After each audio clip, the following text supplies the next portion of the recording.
Alors, bonjour à tous et à toutes et bienvenue dans cette vidéo dans laquelle donc on va voir le début du chapitre 8, c'est-à-dire les réseaux de file d'attente comme c'est marqué ici. Alors, je vais reprendre le syllabus du CNAM. Donc, alors, on a déjà fait depuis longtemps les chaînes de Markov à ton discret, à ton continu. Immergé, non, on n'a pas vu, mais c'est une partie de chaîne de Markov. Bon, bref, c'est pas grave. Régime transitoire et permanent, ça oui. Permanent. Alors, on n'a pas vu exactement ce que c'était que l'ergodicité, mais on a vu ce que c'était que les distributions stationnaires, puisque on n'arrête pas de faire du régime permanent.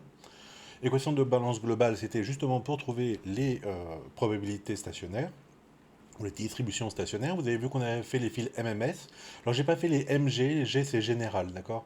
Bof, bon, c'est compliqué pour rien, bon, a priori.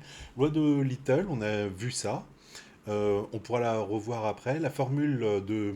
Bon, alors ça, c'est juste une formule de technique, mais en fait, on l'a vu sous d'autres formes.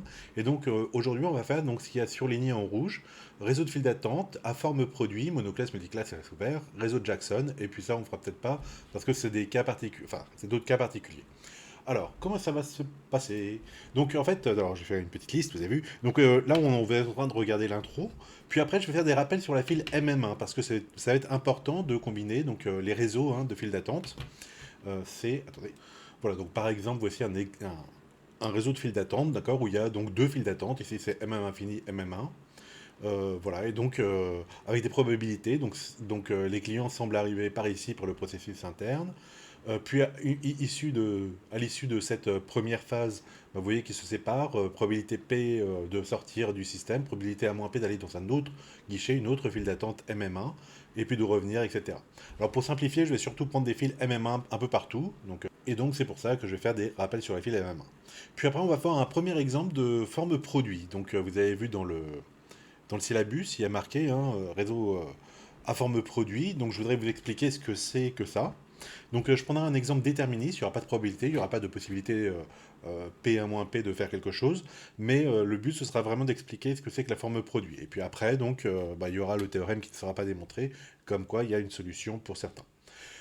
Donc en fait, quand on met des files d'attente comme ça, et on dit à l'issue de celle-ci, il va ici, il va là, etc., il n'y a pas forcément de solution de probabilité stationnaire, mais il y a pour certains systèmes, pour certains réseaux, où il y a cette solution sous forme produit justement. Donc on va voir la nomenclature, donc les fameux ouvert fermé, monoclasse, multiclasse et autres.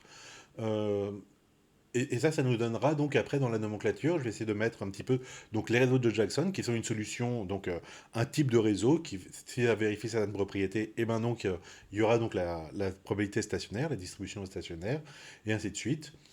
Donc on verra peut-être pas les autres que je remets ici. Ah, vous voyez pas, Gordon Newell et BCMP. Mais ce sont donc d'autres formes de réseaux de file d'attente avec d'autres conditions qui permettent d'avoir une solution facilement calculable, quoi. Voilà, et puis après, on fera un second exemple bien détaillé avec les chiffres, etc. euh, avec donc des probabilités. Ok. Voilà, donc le premier, il va être théorique, c'est-à-dire il va y avoir des arrivées lambda, des temps de service mu, etc. D'accord. Et puis par contre, ici, là, ce sera avec des vrais chiffres, d'accord. On pourra voir l'exemple numérique, quoi, si vous voulez. Et bien écoutez, c'est tout pour cette introduction, et puis on va passer donc au rappel sur la file MM1.